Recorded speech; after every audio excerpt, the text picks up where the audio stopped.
এখন বাজে রাত 12টা।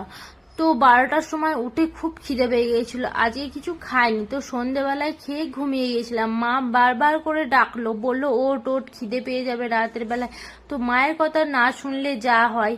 তো দেখলাম ঘরে অনেক কিছুই আছে, খেজুর আছে, মানে ব্রেড আছে, বিস্কিট আছে, ছানা আছে, তো কিছুই আর খেতে ভালো লাগলো না। দেখলাম এই কোটোটাই কি আছে দেখি, তখন দেখলাম বাবা এনেছিল আজকে সীতাভোগ এনেছিল আর মিষ্টি ছিল।